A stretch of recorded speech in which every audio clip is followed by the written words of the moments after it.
So today, for the last lecture of this class, I want to have a little bit of fun and talk about some of the interesting results and open questions in the field of strong gravity. So we're not going to go into any depth on any of these subjects, but just sort of give a broad overview of the things people are thinking about and think people have figured out, and sort of open questions. So let's begin by talking about compact object mergers. So of course, with the recent breakthroughs in gravitational wave astronomy, that's sort of become one of the most exciting things in the field and physics in general. So the main sources that ground-based gravitational wave detectors like LIGO were built to go after were the mergers of compact objects, that is, black holes and neutron stars. So let's talk a little bit about the different types of these compact object mergers and their different characteristic phenomena that they exhibit. So yesterday, Juan mentioned how if we want to actually search for these gravitational wave signals, which are in general very weak and can be buried in the noise, sort of the optimal way to do that is with match filtering. So we actually want to have a template for the waveforms that we're expecting and use that to search in our data and actually pull out the signals. So that kind of emphasizes the sort of importance of having a good theoretical understanding of what the waveforms will look like, for example, from two black holes merging. And of course, once we actually detect something, we know that there's a signal in the data. We also want to do parameter estimation, figure out what the masses are of the individual objects. We want to see if they're consistent with GR or not, and do astronomy and fundamental science with it. So let's start with binary black hole mergers.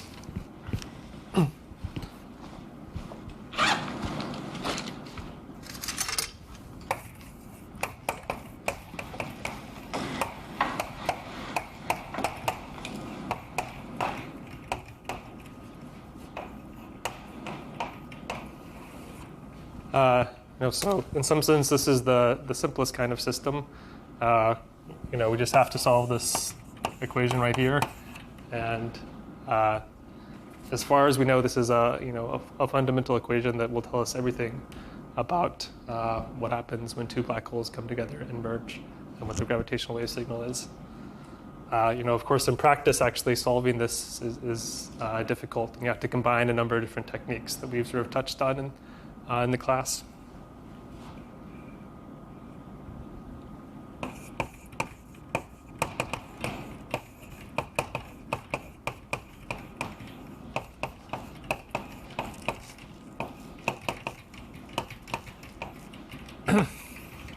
So if we look at the gravitational wave signal from a binary black hole merger, we can sort of divide it into several stages. One, we have essentially something like a sine wave with slowly increasing amplitude and frequency. Then the black holes will get closer and closer together. At some point, they'll start to move very rapidly and go to high frequencies, and you'll form a common horizon between the two black holes. And then this distorted common horizon will rapidly exhibit damped oscillations. So you can sort of divide it into these three stages: the end spiral, the merger,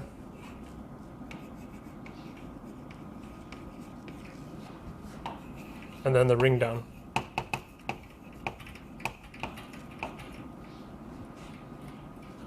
And we can sort of use different techniques for these different stages.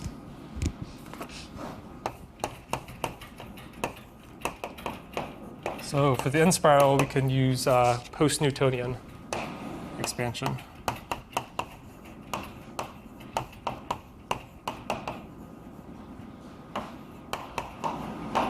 which was mentioned earlier this week. For the merger,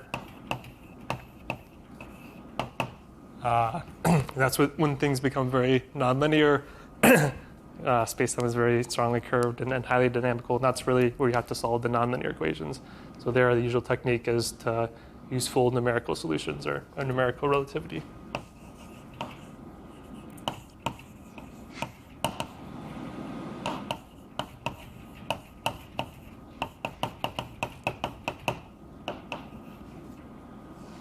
And then the ring down, once these oscillations are dying down, that should be described by black hole perturbation theory, which we talked about earlier in the week.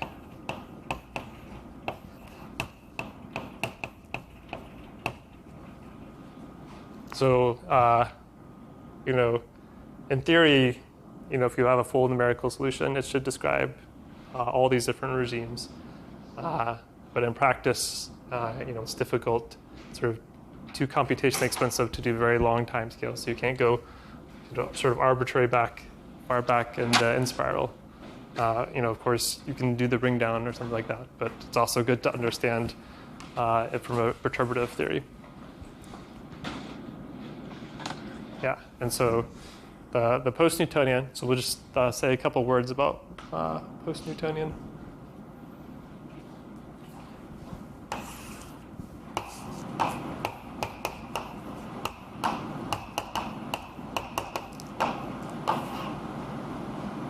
So the idea is to expand Einstein's equations about the Newtonian solution doing essentially a Taylor series in V over C. And by sort of the Viral theorem, we know that this should also be the same order as M over R. So if we call this epsilon, we're expanding this parameter epsilon.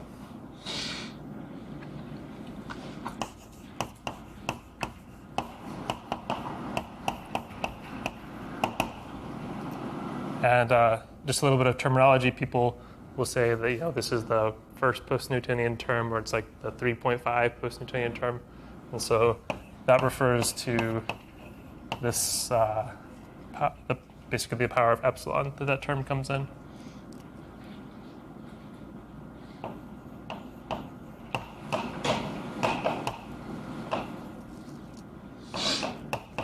So for example, if you have a 2.5 PN term, that means it's v to the 5th power.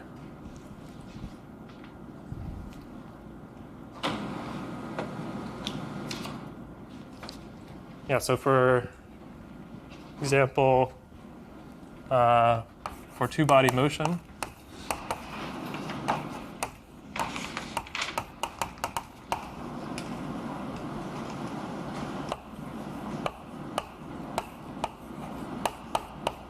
here's the PN expansion for the acceleration. So leading order, just have Newton's law, or take that as a vector.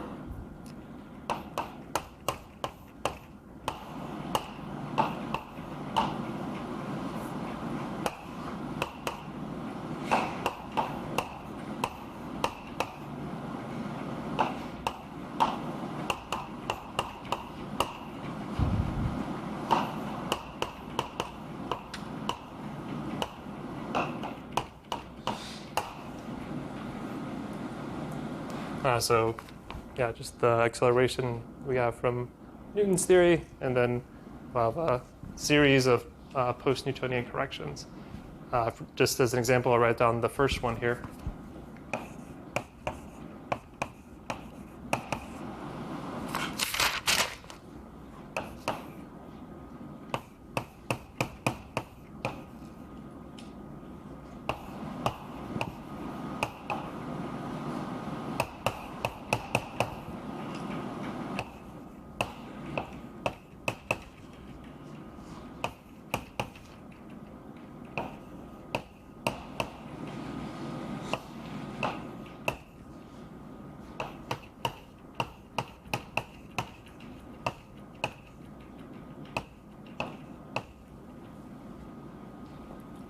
Okay, and here, this mu is the so-called reduced mass, which is this combination of the two masses divided by the total mass squared. Yeah, and so this is the term that gives you, for an eccentric orbit, this advance in the periastron value, for example, that we measured for Mercury, and it's actually only this 2.5 term that has the leading order radiation reaction.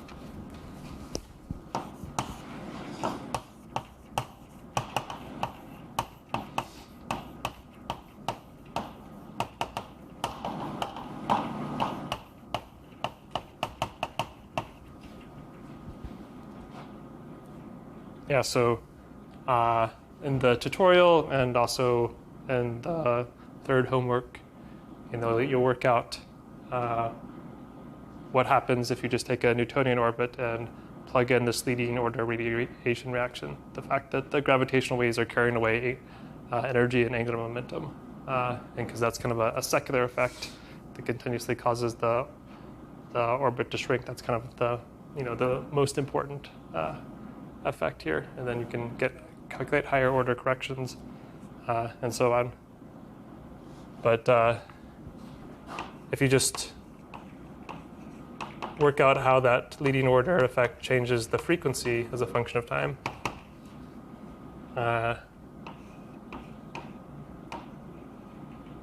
you get this for the time derivative of the frequency. Is this the type of calculation they did for the observations of the pulsars? Yeah, exactly.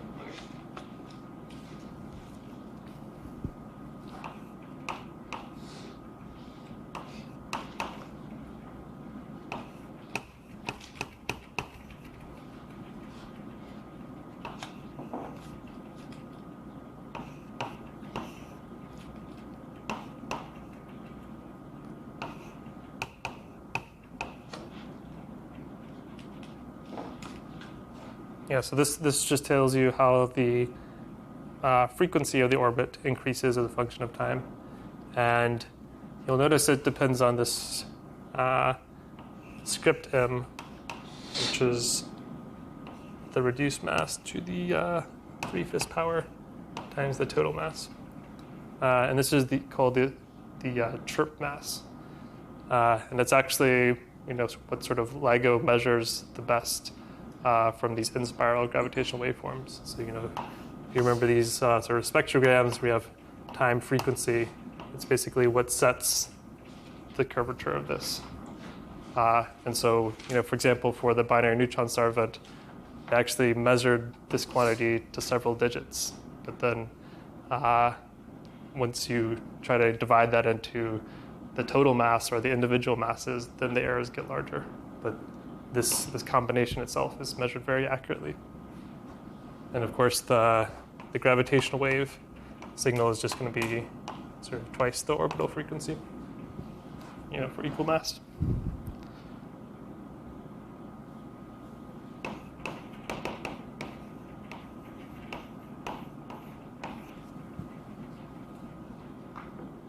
Yeah, and so it's still an active area of research to basically calculate these higher order terms. As you can imagine, if it's this complicated at first order, they get exponentially more complicated as you go to higher orders.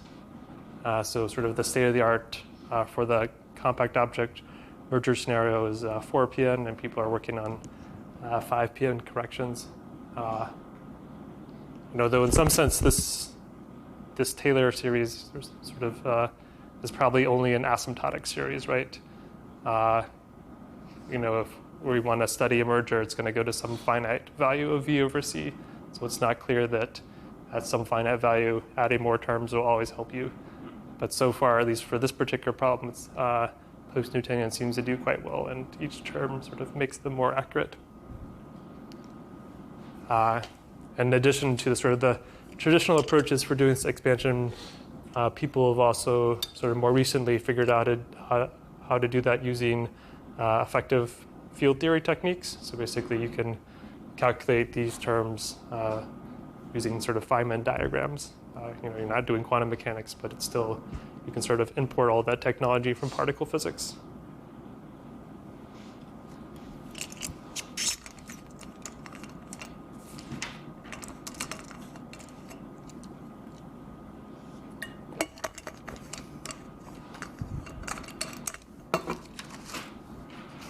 But so, eventually, once we get to the, once these two objects get close enough, the velocities will start getting higher. We expect this post-Newtonian to break, this post-Newtonian expansion to be less accurate.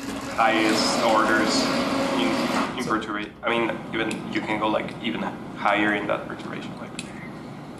Well, so far people have only calculated up to fourth. Yeah, but if they reach like 4,000, would that like be enough to like the whole merger, or maybe not?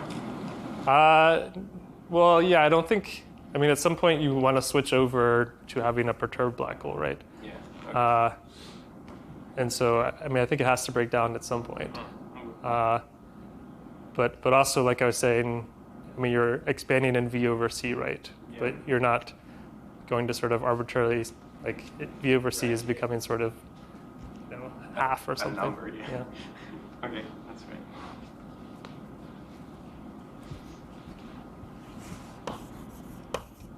Yeah, so for the merger, we need full solutions.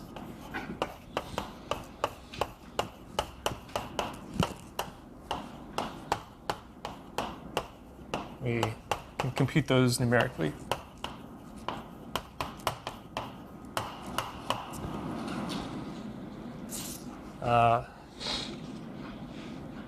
So sort of throughout this class, you mentioned some of the ingredients you need to sort of successfully do this. One of them is you need, a well-posed initial value formulation of the Einstein equations.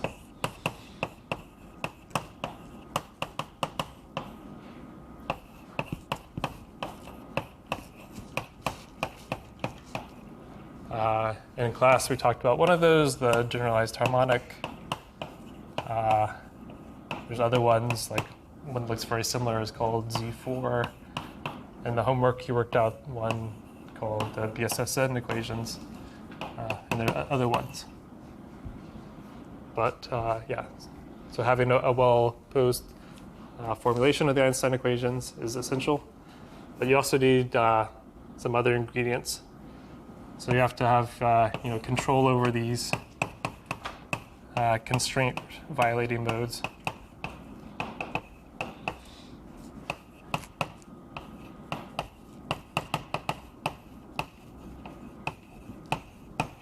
So we also talked briefly about one way to do that using this constraint damping.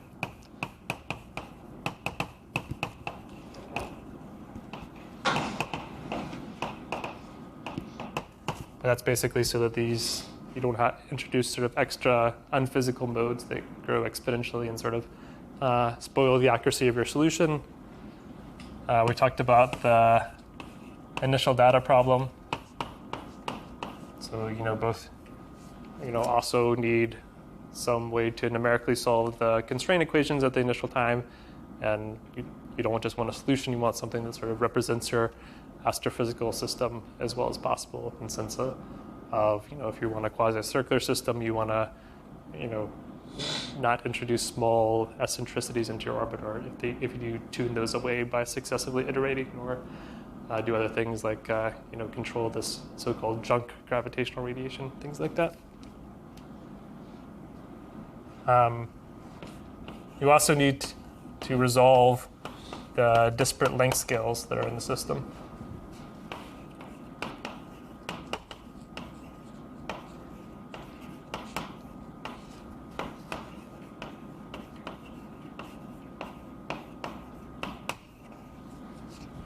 So, in a binary merger, we have a number of different scales. Sort of the smallest one would be the size of the individual black holes. And then, much larger than that, we have sort of the orbital scale. And then much larger than that, we sort of have the distance to the wave zone, where we actually want to extract the gravitational waves so we can compare with the signals that we see. So distance to the observer. So there's a number of, so whenever you have this sort of hierarchy of scales in a numerical problem, that is, makes it difficult. So one technique people use is this adaptive mesh refinement. So you put more resolution in different places depending on the scales you want to resolve. People also use spectral techniques for these problems. Do you also change your time step when you're closer to the merger because stuff is more faster, or do you just leave the time step uniform all over time? Yeah. So basically, you can probably guess what speed information propagates in an Einstein equations. It's the speed of light, right? So you basically always have to resolve that scale. So basically, you always need dx over. You basically need dt to be dx times some number that's less than 1 in geometric units. Yeah.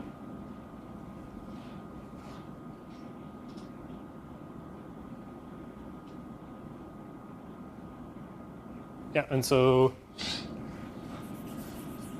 the last thing that we need is some way to handle the black hole singularities.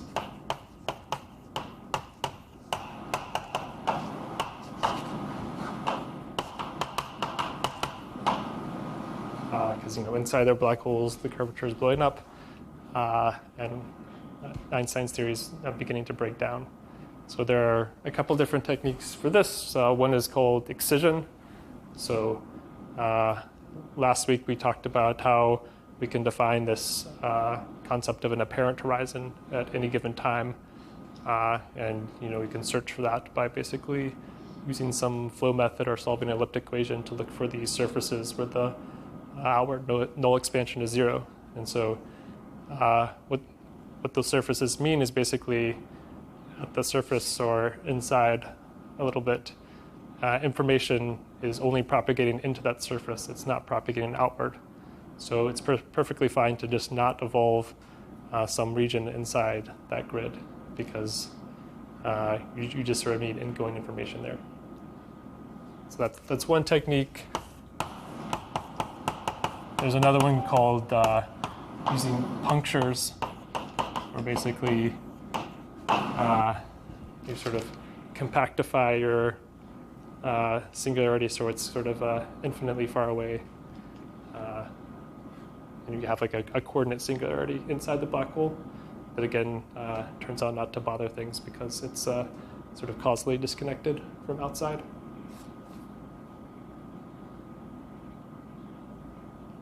Yeah, so it was only in 2005 that people sort of first solved this binary black hole problem, but since then there's been a lot of activity and a lot of new results in the field. So at this point, these binary black hole merger simulations have become pretty routine, and people have started to map out the parameter space. There's still more research, more efforts being put in to push it to more disparate mass ratios or very high black hole spins or things like that.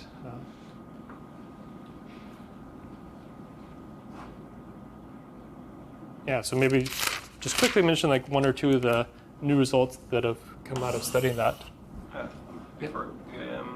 How are usually the boundary conditions you set for the binary merger?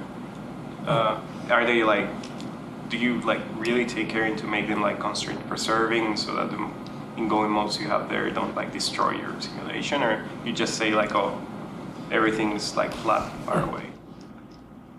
Yeah, so there's a couple different ways you can do the outer boundary conditions. One technique is to actually use a compactified coordinate, so you can actually have spatial infinity as a point on your grid. Mm-hmm. Of course, you're not going to resolve anything sort of near that, but then you can just impose exactly Minkowski. Another would be to just have your boundary at some finite distance but far away. And then depending on whether it's sort of in causal contact with the part of your simulation you care about, then you also want to worry about whether or not you sort of have any incoming constraint violating modes or radiation or something at that boundary. So we have to look at what those conditions would translate into for your evolution variables.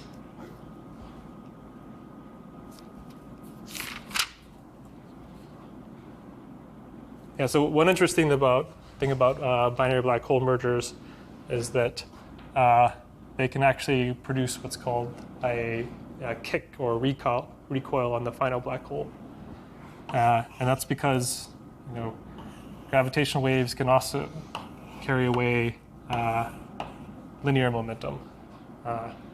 So when these things are orbiting, if you have sort of an anisotropic beaming of gravitational radiation, that can actually carry away linear momentum in some direction, and then the final remnant object has to have the opposite momentum just by conservation.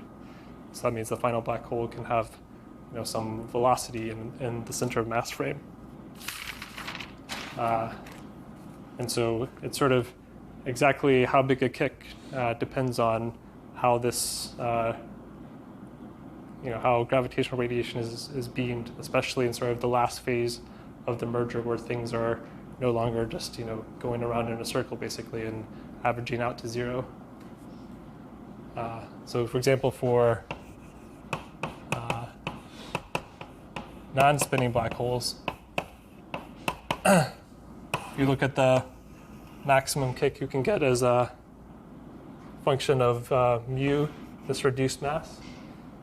So when you have equal mass, this can be a quarter. And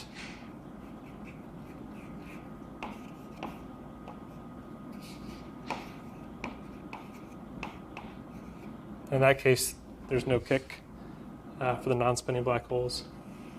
And then it'll reach some maximum around mu of 0.2, and then it'll start to decrease again as you go to more disparate mass ratios. Because if the one object is much smaller than the other, then it's not really going to have that much effect on the final object. But for the non-spinning case, can sort of reach recoil velocities of something like 250 kilometers per second, which is pretty fast, but not that fast compared to the speed of light. But one interesting thing that sort of came out a few years after people started to get these binary black hole merger calculations working was that you could actually get much higher kick.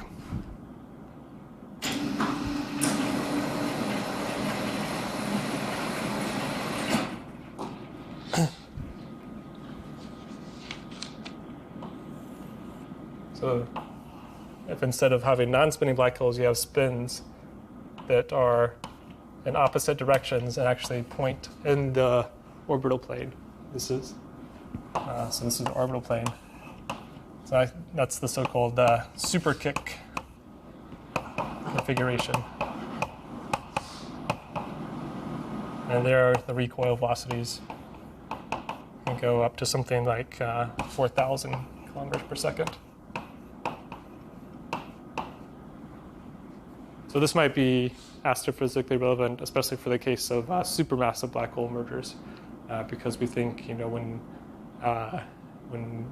galaxies merge, eventually the black holes, supermassive black holes in their centers can find their way and merge together. But if they develop a kick velocity afterwards, they can actually get ejected from the center of the galaxy. How long would it take to leave the galaxy? I mean, because it is fast, but it's still a long time, right? To leave the galaxy. Yeah, but if we're talking about sort of cosmological time scales, yeah. The thing is that we could now observe galaxies that don't have a massive black hole inside. Yeah, exactly. Oh, this. Okay. Yeah, exactly. Okay.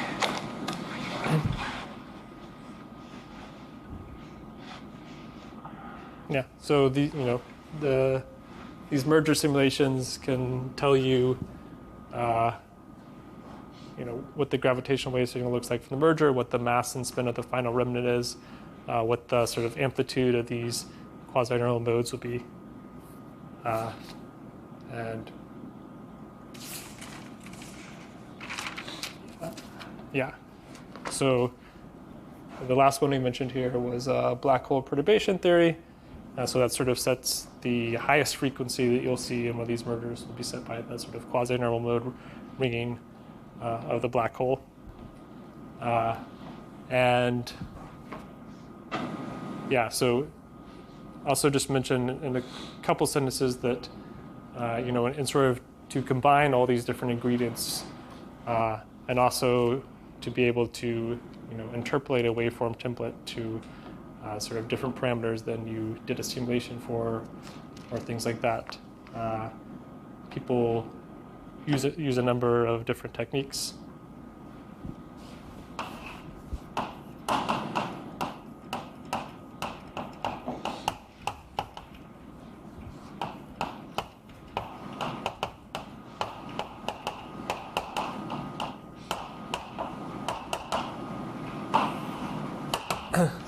One is called the effective one-body approach, or EOB.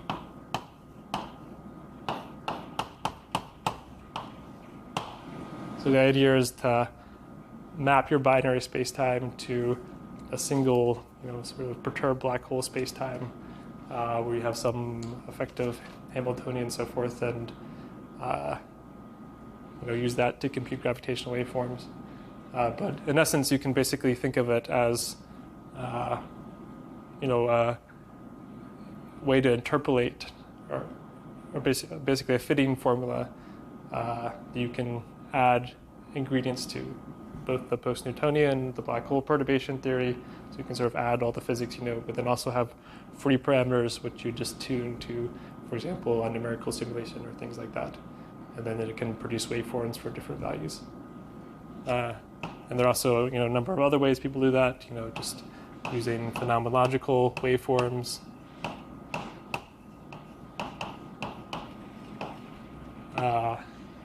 Or, people are now starting to use things like machine learning or something like that.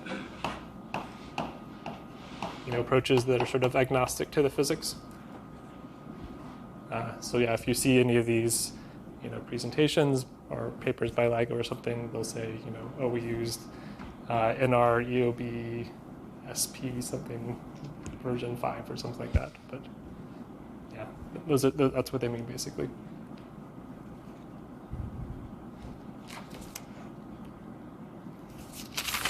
Okay, so that's binary black hole mergers. So let's talk a little bit about binary neutron star mergers.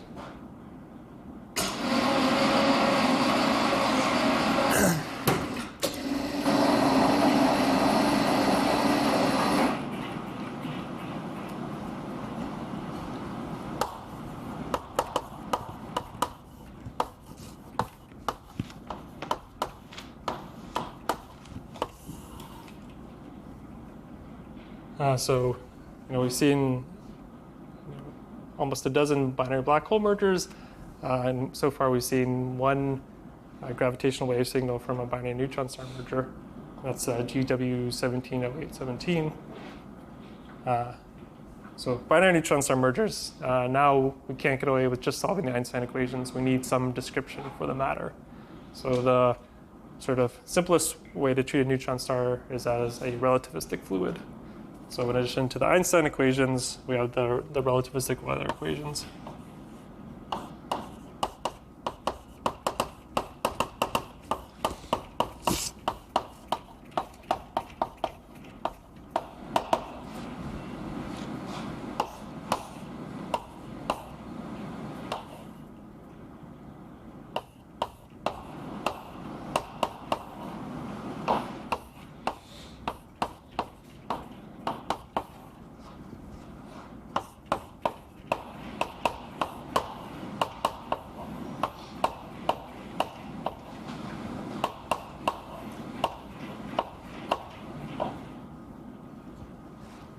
So rho naught here is the rest mass density of our fluid, and u is just the forward velocity of the fluid.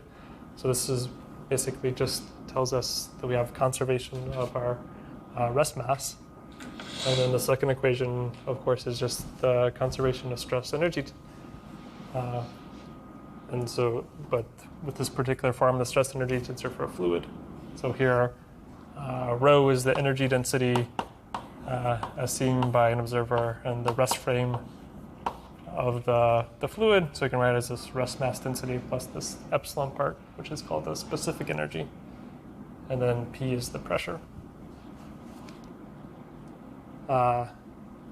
So basically we have 6 variables, right? We have rest mass density, epsilon, the pressure, and then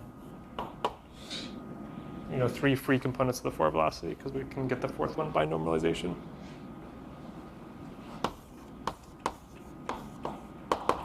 But this only gives us 5 equations, right? We got 1 here and then 4 here.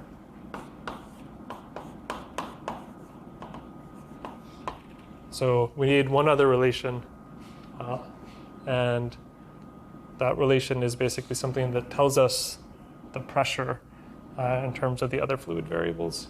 So that's something that will sort of be determined by the microphysics of the fluid, and that's called the equation of state.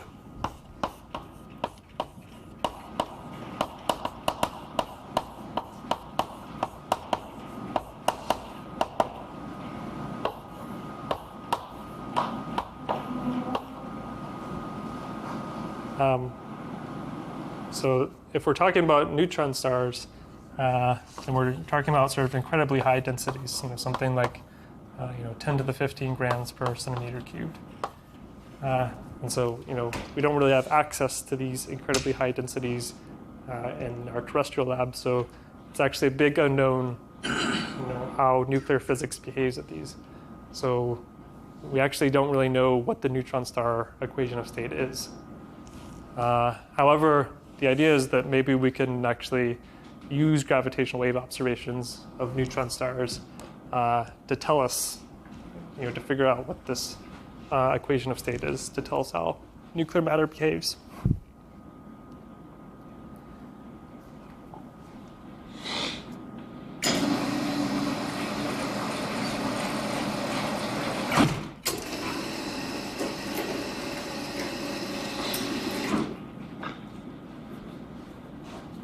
So if we look at the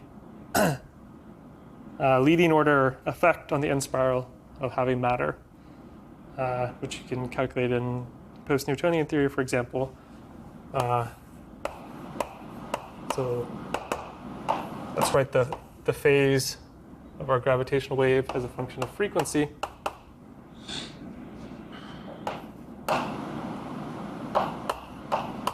So we have some prefactor involving the chirp mass.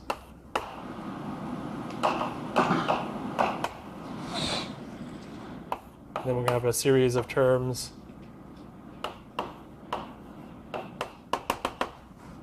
of various post-Newtonian orders. So if we go all the way up to 5 pn, there'll be some contribution due to tidal effects.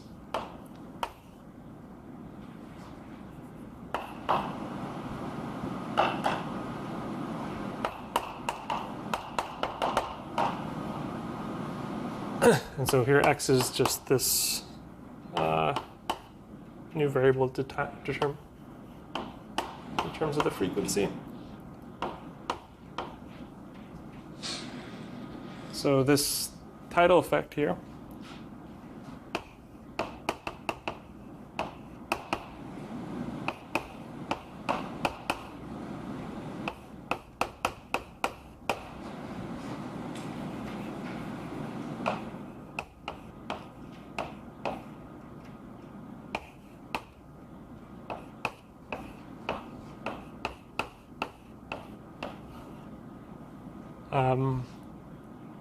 so this tidal effect has this following term, this ratio of the masses. This term is just this term here, but switch the indices of 1 and 2. And then this lambda is the dimensionless tidal deformability parameter.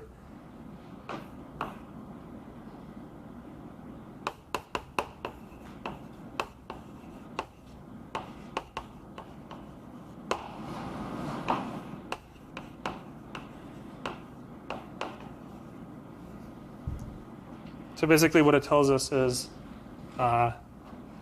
if we take our neutron star, put it in an external gravitational field that has some tidal moment,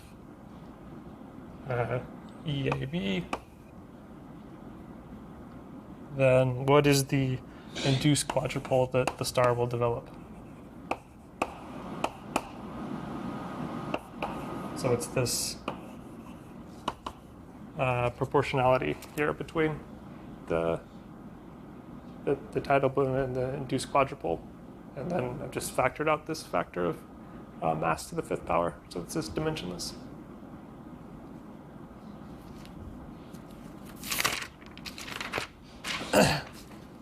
But essentially what this is telling us is that if you have like neutron stars instead of black holes, during the end-spiral, the tidal field of one neutron star acting the other will cause it to develop an induced quadrupole, and that'll cause it to emit slightly more gravitational radiation. So the end-spiral will happen a little bit faster. However you could see, it's a pretty high order post-Newtonian effect. As we just mentioned earlier, we don't even know all these other 5 PN terms. So you might think, like, how do we have any chance of actually measuring this? There's some hope that basically the prefactor in front of this term is going to be large. And that's basically because this is going to basically go like the radius over the mass to the 5th power. And because neutron stars are not quite as small as black holes, we might think this is going to be sort of a number of order 6 or something like that, and so the prefactor might be large enough to make this measurable. Though at least from this one event, we basically only have upper bounds on this. Yeah, so just for comparison there. So we have this compaction parameter, which is like the mass over the radius. We think for neutron stars, it's somewhere between 0.15 to 0.2. So of course, for a black hole, this would be sort of order 0.5.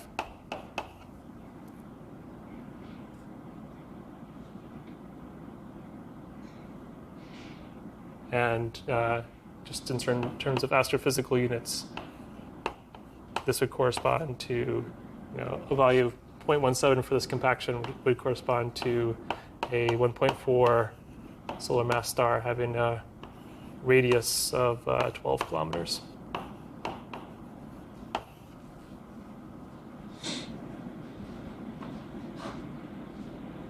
Yeah, so, of course, for the merger, these other matter effects will be very important.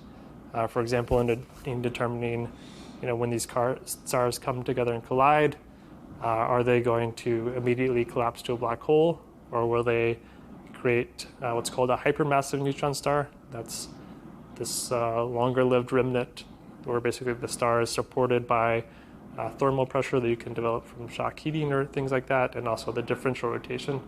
But then will eventually collapse to a black hole once it loses those, or even if the sort of pressure support from the equation state is strong enough, one might even imagine forming a stable star afterwards. But the problem is basically that the merger of a neutron star happens at very high frequencies, where instruments like LIGO are not very sensitive. So if we look at this sensitivity curve as a function of frequency that Juan was drawing yesterday, so for LIGO noise curve, we have something like this, where the noise curve is going up rapidly at sort of a kilohertz level. The sweet spot is around 100 hertz.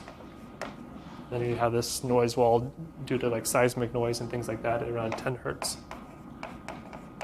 So for these binary black hole mergers, we have basically signals coming in like this, and they're merging in band at the, where LIGO is very sensitive. So depending on how massive these are, we might just see sort of the last few orbits and then the merger. But for neutron stars, basically, we'll see many cycles in band, but then when the actual merger happens, it'll be at higher frequencies where there's not that much sensitivity. So that's why it's going to be harder to sort of detect these equation of state effects. However, actually understanding them is important for connecting to all the subsequent electromagnetic transients that we saw after this one neutron star event, and hopefully we'll see after other ones. And basically determining when these stars come together, how do they create a jet which might power a gamma ray burst? When these two stars collide, do they basically throw off or eject some small amount of this very neutron-rich material that's in the stars? That's thought to power these optical infrared signals called kilonova. Basically, you have this, basically rich neutron fluid that's expanding outwards, and at some point you undergo what's called the R process. Basically, build up these very heavy elements that undergo radioactive decay, and so that might be actually where very heavy elements like gold and platinum come from, and also sort of the energy from these nuclear reactions can power optical signals that we see afterwards. But sort of to address all these questions, you want to start going beyond just doing relativistic hydrodynamics and start adding things like magnetic fields,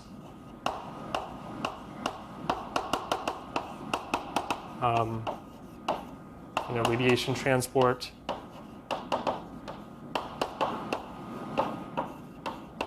which will tell you, how neutrinos from your hot star that you form afterwards can carry off energy and cool the star, things like that. Yeah.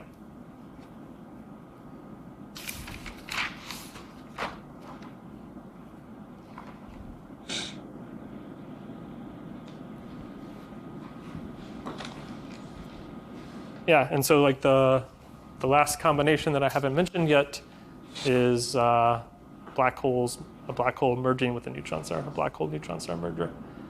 So far we haven't, that we know of, observed a gravitational wave signal from that, but it's definitely another possibility. And so, for the earlier inspiral, it'll be similar to these cases, but sort of the interesting things will happen when the star starts to get close to the black hole, and then it may or may not get tidally disrupted, or the tidal forces of the black hole will cause the star to be pulled apart. So for black hole neutron star mergers, sort of the big question is, does this tidal disruption occur basically before or after you get to the sort of effective innermost stable orbit of your system? Where would be this merger in that graph of the light sensitivity? Mm-hmm. Like, where would it be? Like, would you see like the whole thing, or would be similar to a neutron star case?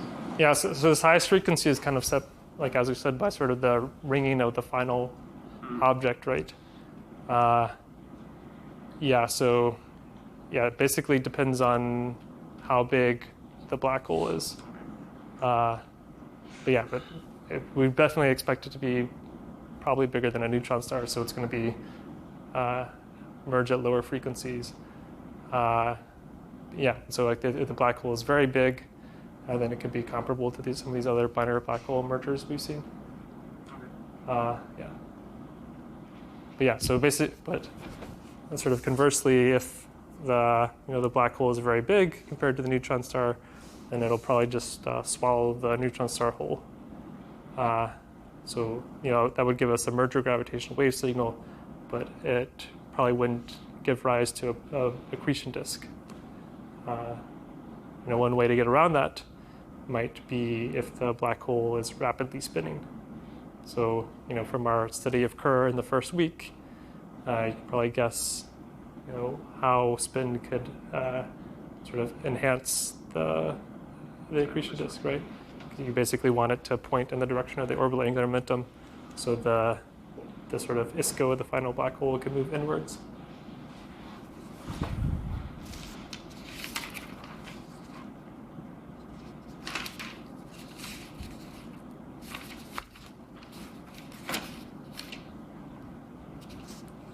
Yeah, so I also had some discussion about sort of beyond astrophysics applications. Things like questions of cosmic censorship, critical phenomena, things like that, ultra-relativistic collisions. But maybe since we just have a couple minutes left, just show you some basically animations from various topics, both these compact object mergers and sort of beyond astrophysics applications of strong gravity.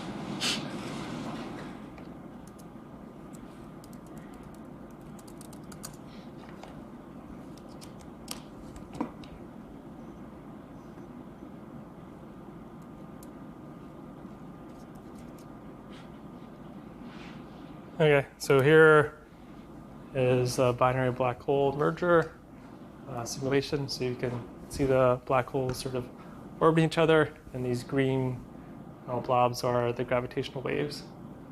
So you can see them increasing in amplitude and frequency as the black holes get closer and closer together. And then finally they merge and form this common horizon. And you get these very high frequency waves. So we know those are the quasi-normal mode ringings. You can calculate the frequency, both the real and imaginary part, from black hole perturbation theory. How long does it take a simulation like that to? Yeah, like sort of days to weeks, depending on how long you want it to go back.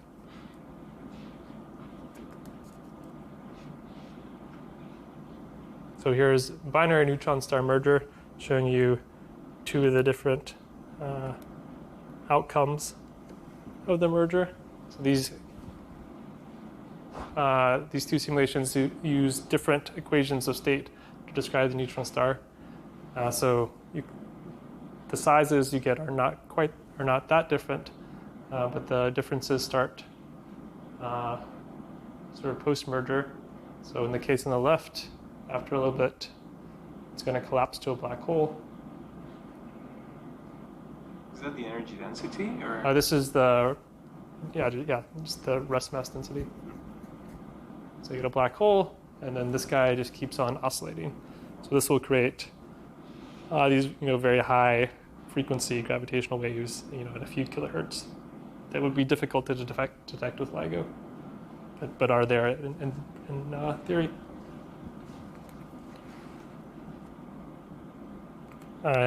Here's another case of a merger where actually this star undergoes what's called the one-arm mode instability, and it'll develop this funny wobble where basically, even though the stars have equal mass, there's an instability to an m=1 perturbation that gives the star this funny wobble, which you can also see in the gravitational waves, but are quite weak.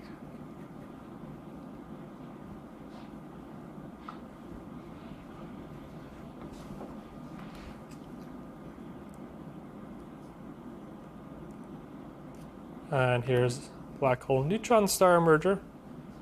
So this is a case we actually have some precession due to the black hole spin being misaligned. And then you can see the star being torn apart and developing this accretion disk. And actually, get some interesting effects where the matter sort of intersects with itself due to this precession.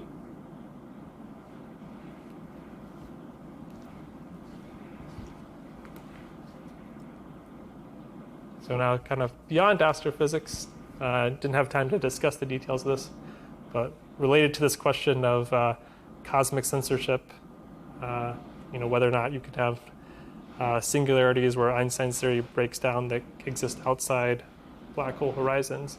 It turns out that doesn't actually hold in higher dimensions than our four-dimensional spacetimes that we think describe our universe. So this is actually a case of a black string in 5 dimensions. So in five or more dimensions, you can get other black objects, black rings, black strings, black Saturns. We have like a sphere and then a toroidal structure. But I guess probably some of you took Ruth Gregory's class, right? So we know all about the Gregory-Laflamme instability that these black strings are subject to. And actually, if you follow the nonlinear development of that instability, you actually find out that you get this pinch-off of the black string that would actually result in a naked singularity. So basically, each of these smaller sections also undergoes the Gregory-Laflamme instability, and you just get a cascade of that to smaller scales, but that occurs at sort of, you get pinch off in a finite time.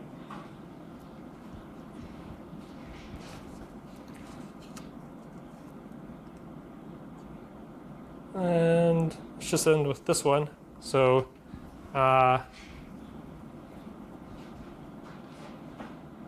so this is the problem of a ultra-relativistic collision. So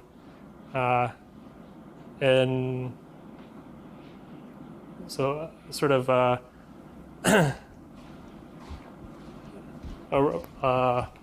concept that people often put in opposition to cosmic censorship is this idea of the Hoop conjecture, which basically says that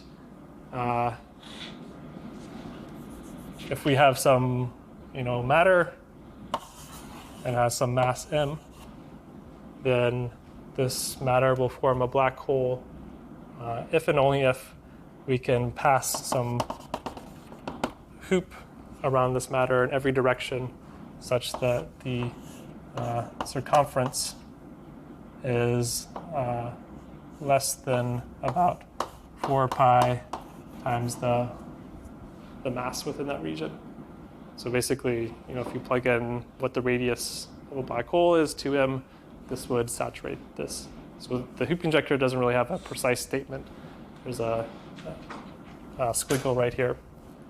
But this basically suggests that if you have a very elongated blob of collapsing matter, then it shouldn't form a horizon, and conversely, you shouldn't be able to form sort of arbitrarily elongated black hole horizons. So this last thing I want to talk about is an application of the Hoop conjecture to ultra-relativistic collisions. So imagine you have 2 objects, each with mass m, and they're moving at ultra-relativistic velocities, which is why I've drawn them to be very Lorentz contracted. And they come and they collide. So at the point of collision, if we calculate the sort of total mass energy, it's going to be 2 times gamma, the Lorentz factor velocity, times the mass. And then we call this the radius. Basically, when this quantity divided by the radius is comparable to a half by the Hoop conjecture, we should form a black hole. So this sort of is based on the idea that all forms of energy, even kinetic energy, gravitate. And so you should always be able to form a black hole just by colliding things that's sufficiently close to the speed of light, where the kinetic energy becomes very large. So this is related to all this hoopla when the LHC first turned on, where people were speculating about forming these tiny black holes. So if you plug in, what the energies are you need to collide protons or something and get a black hole, it's going to be essentially the Planck length, just because the size is sort of set by the de Broglie wavelength of the particles. But people were speculating about these theories with large extra dimensions, where the sort of true Planck scale could be, Planck energies could be much lower, around a few TeV than we thought it could be. And in that case, you can form black holes. But it's just an interesting question. And in general relativity, do you actually form a black hole, and what is the threshold for that? And it's a little bit mysterious, because if I just apply this Hoop conjecture to one of these objects, it doesn't really work, right? Because this is just a boosted spacetime. I could always boost back into a frame where there's not this kinetic energy, but it's really the collision of these opposing streams of kinetic energy that could form a black hole.